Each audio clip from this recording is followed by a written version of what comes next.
used to think the beginning of adulthood would feel like stepping into sunlight, warm, bright, promising.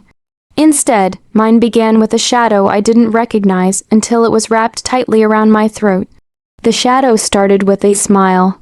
When I received my acceptance letter to Brookline University, my mother screamed so loudly, the neighbor's dog barked from 3 houses down. My father clapped me on the back, pride puffing his chest. "We knew you'd do it," he said, as if he had attended every one of my late-night study sessions, as if he had written every application essay himself. Still, it felt good. I wanted so desperately for them to be proud of me. I wanted to believe this was the beginning of a brighter chapter for all of us. "We're going to help you with tuition," my mother announced that night, sliding a folder across the dinner table. Inside was a printed statement showing a payment of $20,000 already sent to the university. "This is our gift, our way of investing in your future." I didn't question the choice of word, investing. I was too overwhelmed with gratitude to notice the strange stiffness in my father's smile, or how my mother's hand lingered just a moment too long on the folder, like it was a leash she wasn't yet ready to let go of. For 4 years I worked hard. I balanced part-time jobs with full course loads, stretched my ramen budget farther than physics should allow, and stayed up late designing the projects that would eventually help me land my first post-graduation job. During those years, my parents visited occasionally, always reminding me how lucky I was to have their support. "You wouldn't be here without us," my father liked to say. I laughed it off, assuming he meant emotionally, not financially. I was naive, I know that now. Graduation came like a sunrise, slow, soft, promising. When I walked across the stage, my parents sat in the crowd with their phones out, smiling wide. I told myself that any tension I'd felt over the years was just stress. They had helped me. They had believed in me. That had to mean something. So when they invited me home for a family meeting, a week later, I went without suspicion. I even brought celebratory cupcakes. We sat around the kitchen table, the same one where we'd eaten spaghetti twice a week for most of my childhood. My mother folded her hands neatly, her wedding ring glinting. My father cleared his throat in a way that made the hair on my arms stand up. "Now that you're entering the workforce," he said, "we need to talk about repayment." I blinked. Repayment of what? My mother tilted her head. "Of the tuition, sweetheart, the $20,000 we gave you. But you said it was a gift." They exchanged a look so synchronized I wondered how many times they had practiced it. "It was a gift," my father said, in the sense that we didn't demand interest. "But we expect you to honor your commitment." "What commitment?" My voice cracked. "To repay us 40% of every paycheck," my mother said calmly, as though discussing the weather. "From now on, for the rest of your life."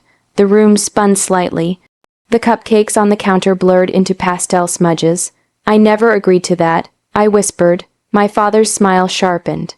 "You will, or you'll lose us." It was the first time I realized that what I thought was love had always been leverage, and that their gift had been a trap waiting to spring. I wish I could say I walked away from the kitchen table the moment they demanded 40% of my life. That I stood up, declared my independence, and never looked back. But trauma doesn't work that way.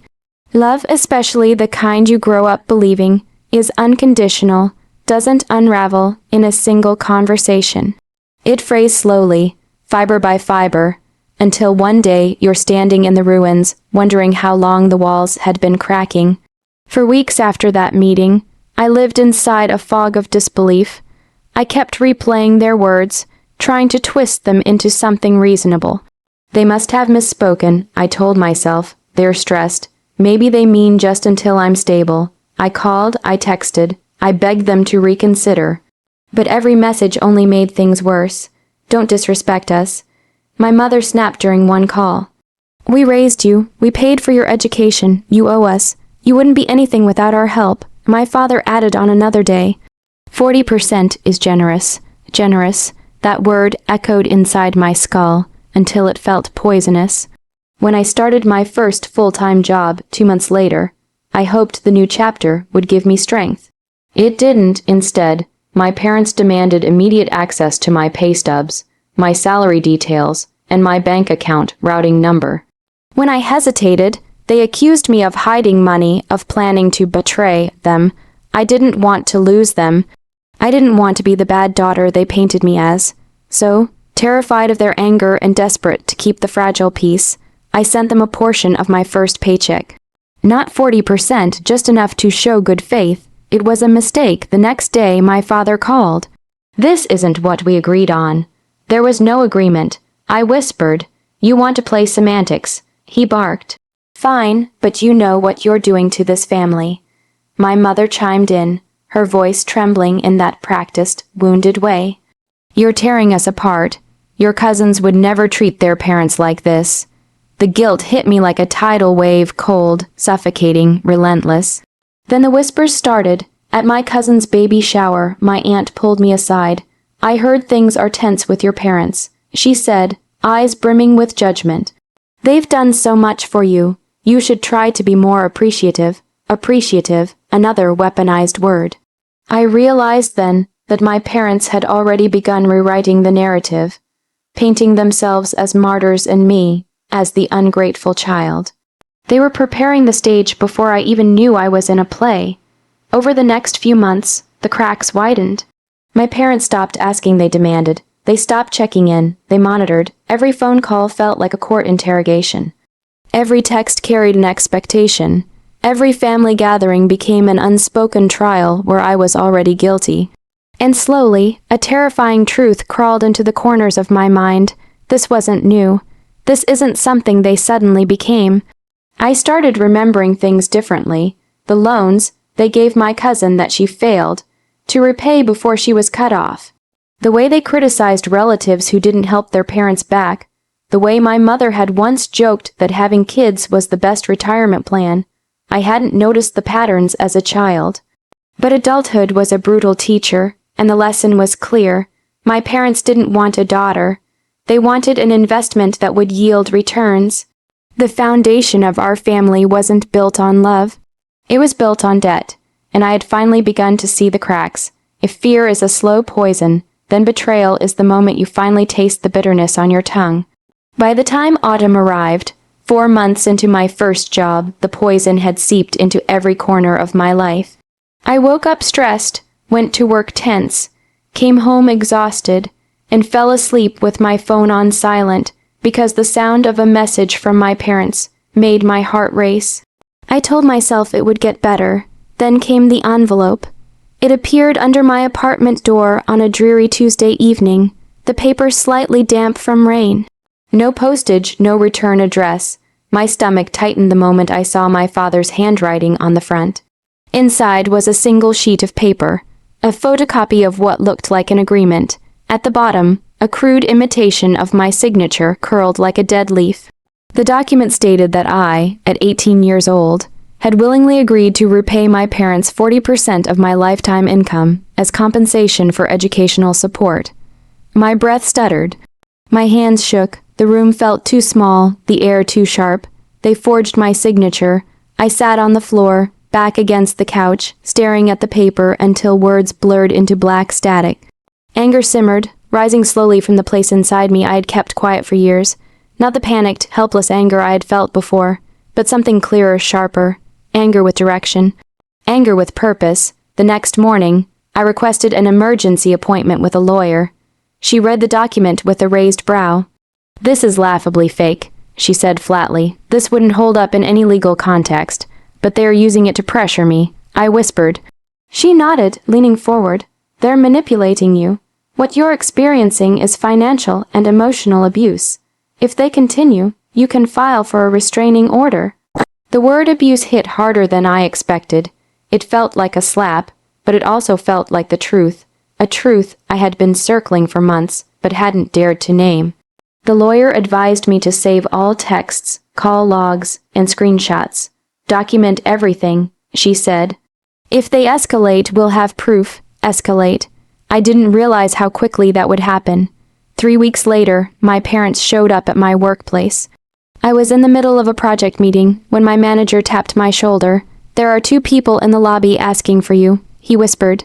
"They're upset." My blood ran cold. I walked out to find my parents standing by the reception desk, red. red-faced and loud enough that nearby coworkers were staring. My father waved a thick folder in the air, printouts of my pay stubs he somehow accessed months ago. "This company is enabling her dishonesty," he shouted. "She's mentally unstable and needs supervision." My mother clutched her purse dramatically. "You don't understand how much she owes us. We're just trying to help her." Security escorted them out before I even had time to speak. My face burned with humiliation. I didn't return to the meeting. I spent the next hour shaking in a bathroom stall, my chest tight, my breath shallow. That night, sitting alone on my couch with the lights off, I felt something inside me break, not in a violent shattering, but in a quiet, irreversible way. A final snap of a fraying thread. I realized then that I could not fix this. I could not reason with them. I could not keep trying to be the daughter they wanted when all they wanted was control. If I didn't take my life back now, I would lose it completely. And for the first time, the idea of walking away didn't feel like betrayal. It felt like survival. The night I reached my breaking point, I sat on the floor with my knees pulled to my chest, the city lights flickering faintly through my blinds. For the first time in my life, I let myself imagine something I had never dared to before. A life without my parents in it. The idea felt like stepping onto a frozen lake, terrifying, uncertain, dangerous, but beneath the fear, I felt something else too, something warm, fragile, and unfamiliar. Hope. Over the next few days, I moved on instinct. I met with my lawyer again and showed her the screenshots, the forged document, the barrage of messages demanding money. She read everything calmly, nodding at intervals, then looked at me with a steady seriousness. "You're not imagining this," she said. "You're being exploited, and you're allowed to say no." Allowed. I hadn't known that word could feel like a lifeline. I made a plan, nothing dramatic, nothing vengeful, just a quiet, deliberate strategy to reclaim my life. I took on extra freelance work, cut non-essential expenses, and funneled every spare dollar into one goal, saving enough to repay the $20,000 in one final, definitive transaction. 3 months later, I had it. The moment I held the cashier's check in my hands, cold and crisp, I felt something uncoil in my chest. Not relief exactly, but anticipation, like the breath, before a final step out of the shadows. I drove to my parents' house on a Sunday morning, the sky overcast as if the world knew something heavy was about to shift. My parents were sitting in the living room when I walked in, stiff and expectant, as if they had been waiting to resume their script. "You're late," my father said, not even glancing up from his phone. I didn't sit. I didn't remove my jacket. Instead, I placed the envelope on the coffee table. "What's this?"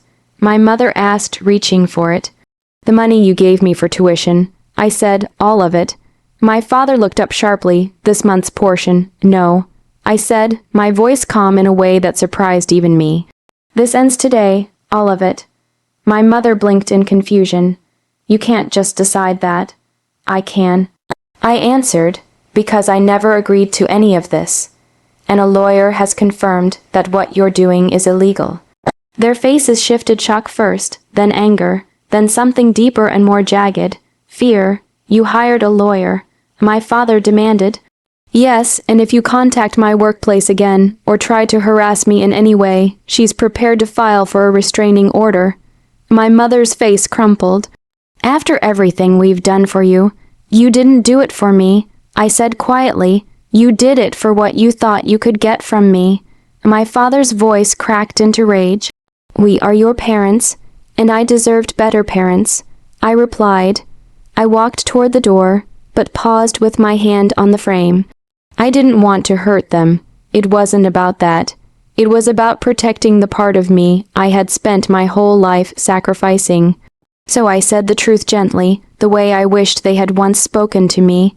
"I'm not abandoning you. I'm freeing myself." And then I stepped outside. The air felt different, lighter, cleaner, as if the world had been holding its breath with me and finally exhaled.